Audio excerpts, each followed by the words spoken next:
passo dos estranhos, que não seja mais cidade, e jamais se torne a edificar.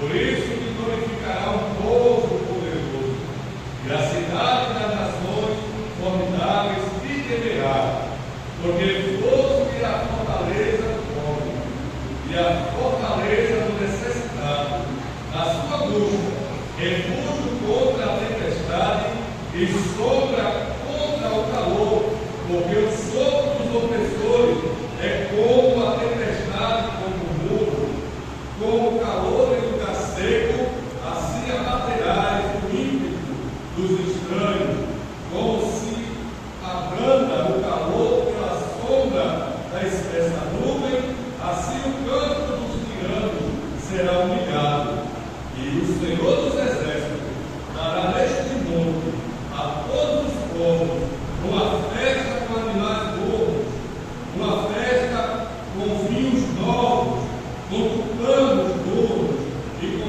vinhos novos, bem purificados. Amém? Então vamos a Deus, esse capítulo 25 de Isaías, até o capítulo 27, são 3 anos, né? Onde Deus trata com o profeta, alusivo ao final da grande tribulação, quando os remanescentes de Israel serão salvos ali no final da grande tribulação, quando Cristo voltar em glória para os primeiros dos anos e pisar no monte da grande. Mas o que me chama a atenção desse cântico, no capítulo 25, que Deus, ele começa a tratar com o seu povo, e começa aqui o profeta Isaías não só louvando, eu falei, capítulo 25, 26 e 27, cantos, são 3 cantos ao Senhor. E ele começa a falar das maravilhas, como já falou nosso irmão Edson, muitas vezes nos esquecemos, né, daquilo que Deus já fez em nossas vidas. Veja que a gente não combinou, né? Ele veio com a palavra, Deus, antes de sair de casa, nos deu também uma palavra, e nesta tarde o Senhor nos convida a louvar pelas suas maravilhas, porque quem era eu, quem era você, né?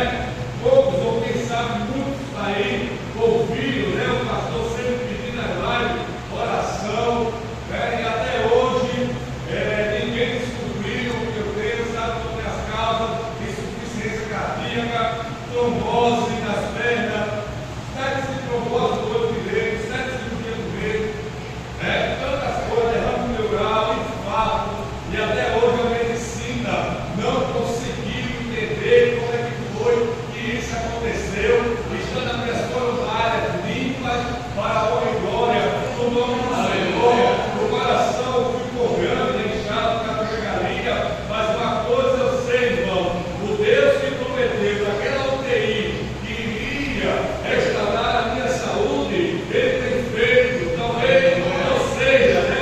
Como tantos milagres que ele fez, ela fica curada, ficou, mas eu louvo a ele, né?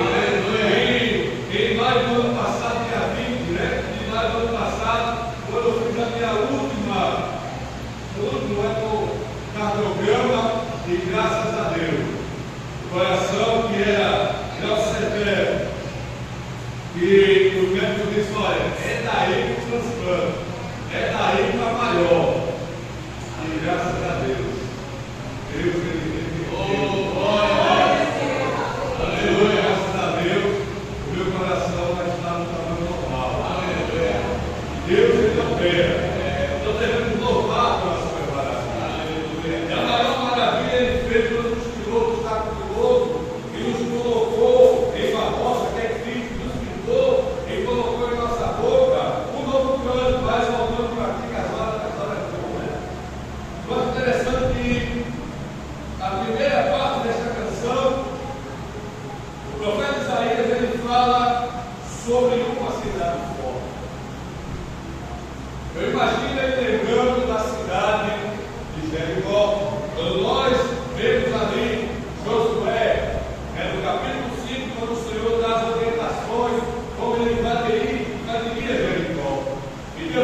ele que não era para deixar pedra sobre pedra.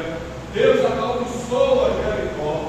E Deus dá estratégia a Josué em 7 dias. No 7º dia, dá apenas uma volta na cidade. Mas no 7º dia, dá 7 voltas e dá outra volta.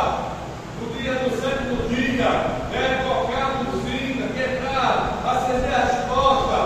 Deus, ele continua, irmão, dando estratégia ao seu povo. Não precisa você desesperar. Você que muitas vezes a circunstância quer que a gente pare de orar, de jejuar, que a gente pare de cantar, de evangelizar, de pregar. Mas eu quero dizer da parte de Deus nesta tarde, o nosso Deus continua derrubando cidade, fortalecida, só cabe na vitória.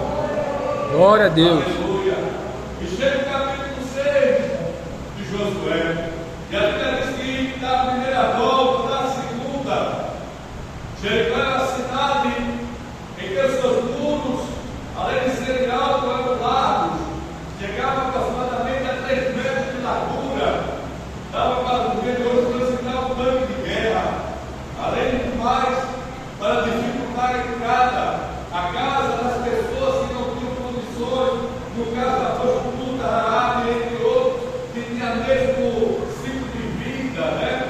Tinha mesmo estado social, eram construídas já no muro para dificultar mais ainda a entrada de inimigo.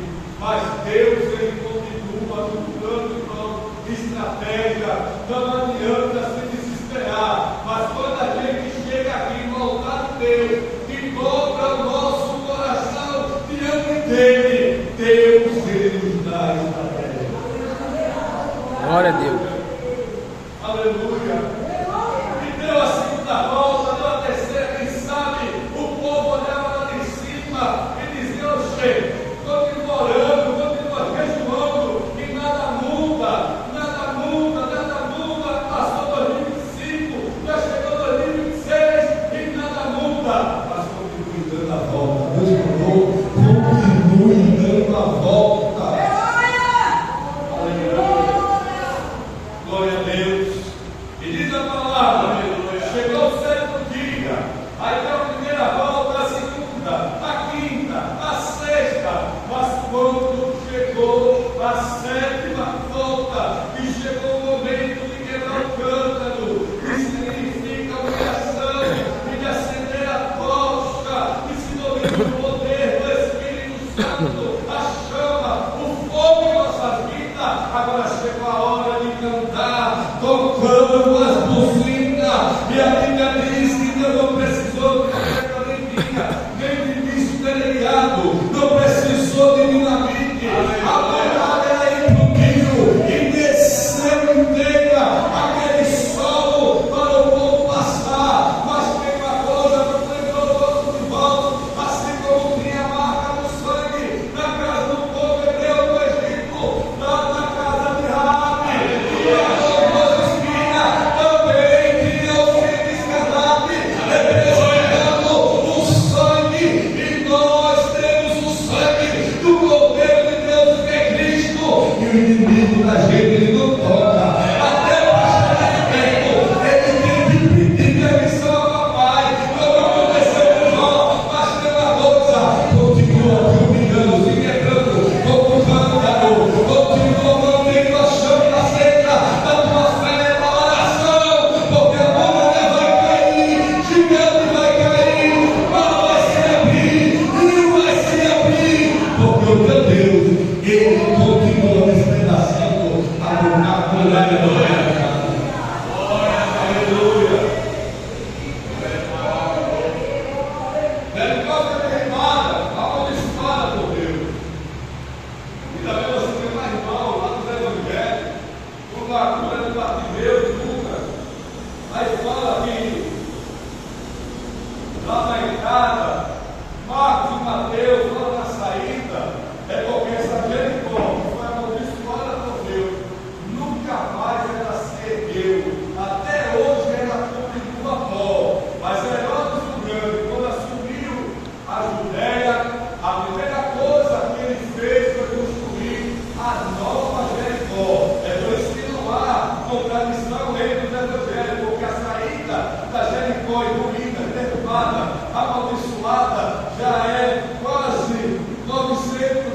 quilômetros para chegar na Jericó erguida pelo homem. A cidade foi derrubada e não ficou pedra sobre pedra, porque o meu Deus, Ele é Deus de maravilha. Aleluia. Segunda coisa que me chama a atenção é que diz que o nosso Deus ele é refúgio contra a tempestade. Eu acho interessante aqui no versículo número 4. Na Bíblia nós temos 3 tipos de tempestade. Temos as tempestades provocadas, temos as tempestades inesperadas, mas também temos as tempestades avisadas. Mas eu digo provocado nos livros do profeta Jonas. Deus o chama e o dá uma missão.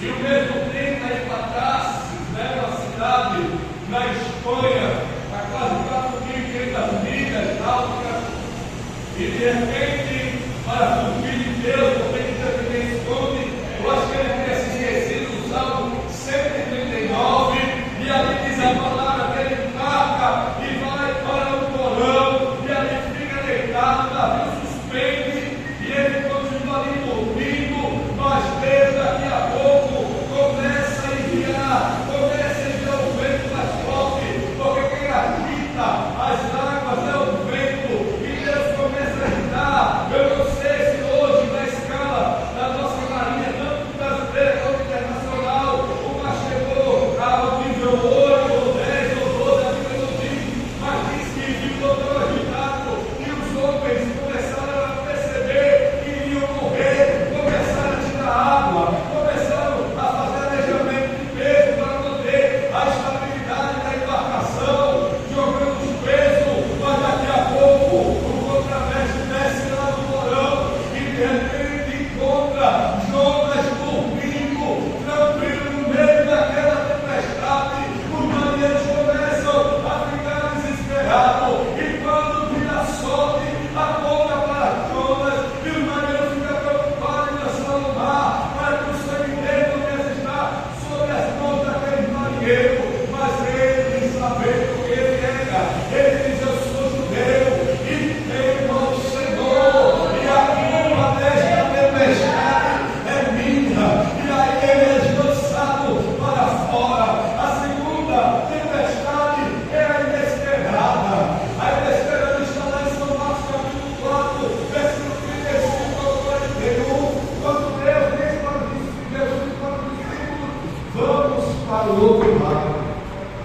Aleluia. Interessante que Jesus está perto. Jesus nos chama, mas em nenhum momento Jesus disse que travessia seria. Em nenhum momento. E o Senhor vai com ele. E chega a certo momento ali, no mar da Galileia, que na realidade é o mar, e devido no raso, no transversal do Jordão, no lado do Jordão, ainda continua tendo a mesma essa tempestade, mas essa era diferente. Não era só o poder da natureza. E a Bíblia diz que havia também com eles outros barquinhos. E de repente começou o vento soprar, soprar, soprar, soprar. E os discípulos lá para cá, Pedro, que era de João, que era acostumado a estar ali.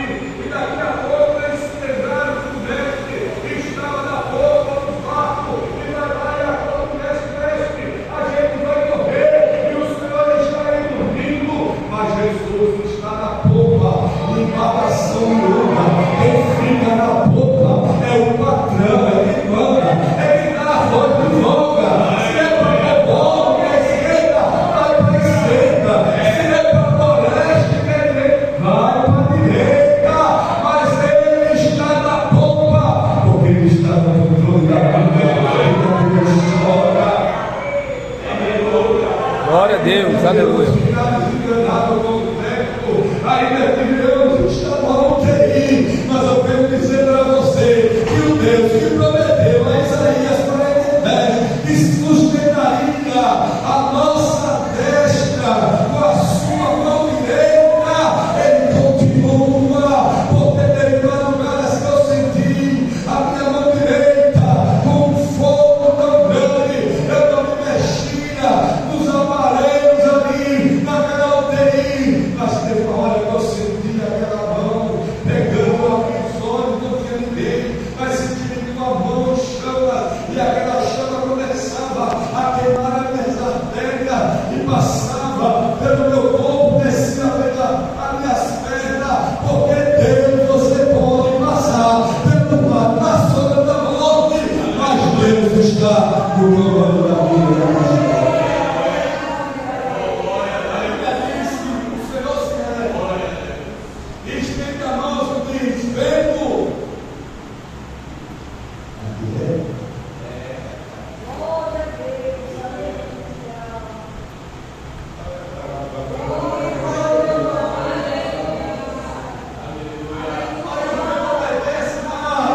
não tem vida como fez com a filha de Jairo.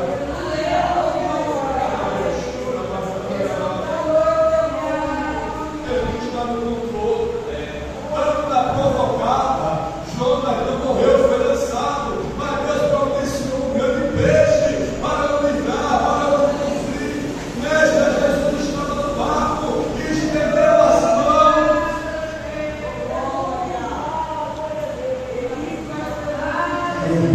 Não só para o barco que está no princípio, mas também para aqueles que estão ao redor. E muitos vão dizer, quando são 46, 10, aquele de saber que eu sou Deus, serei exaltado sobre as nações, serei exaltado sobre a terra, até quem duvidou vai dizer: Deus da minha terra, é meu nome dele, foi Deus, foi a mão do grande. Glória a Jesus, aleluia. Glória a Deus.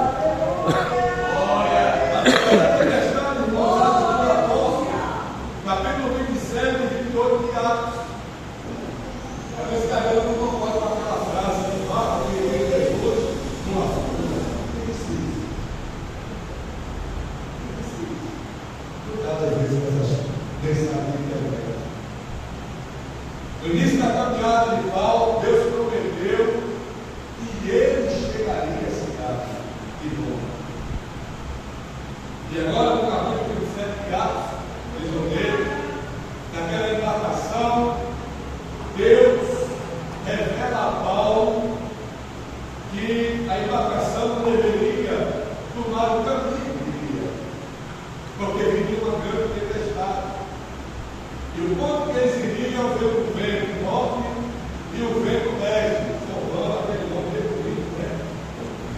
O vento é isso, nada mais é que um vento noroeste, norte ou leste.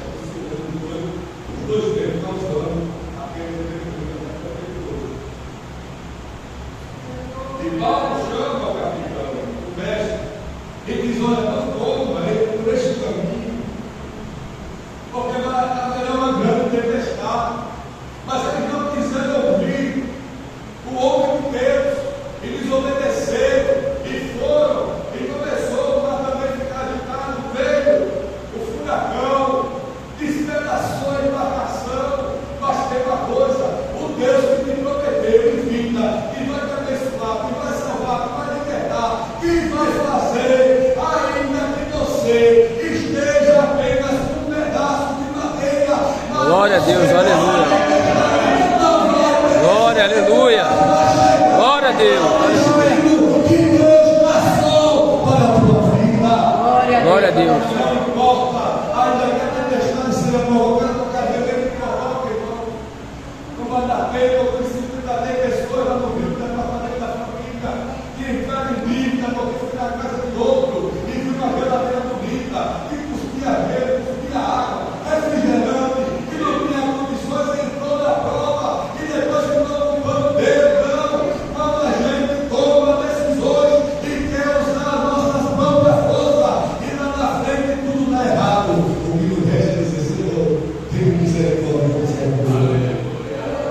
Mas eu quero dizer nesta tarde que nem a tempestade provocada, nem a inesperada, nem a avisada, ninguém morreu, porque o Senhor é soberano em nossas vidas. Poderíamos falar sobre a nuvem, de tantas coisas, mas não tem como dar para ser tudo. Mas o versículo 6 diz que Deus já preparou para ele. Glória a Deus, aleluia. Portanto, é saúde para os teus ossos. A carne toda é saúde para teu espírito, para a tua alma e para o teu corpo. Não pare, não desista, porque a mesa já está preparada e a gente vai se alegrar.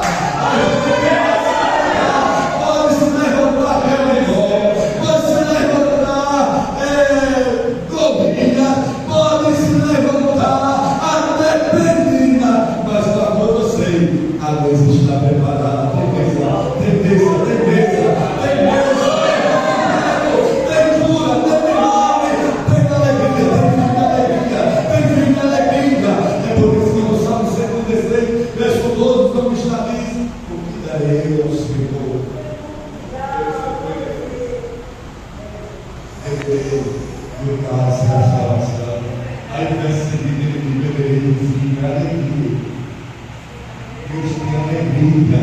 Uma das características do fruto do Espírito Santo na vida do crente é a alegria. Você tem alegria. O inimigo pode até se levantar para roubar a tua paz, porque ele sabe, se tirar a tua paz, você perde a tua alegria, o desânimo chega e você para. Mas aí o Espírito Santo diz: eu sou teu paraquedas, eu sou o ajudador, eu sou o outro prometido, eu estou contigo, ainda que te falte palavra, mulher, eu vou interceder por ti, até mesmo através da tua lágrima, eu vou interpretar e apresentar ao meu Pai, mas a mesa está preparada.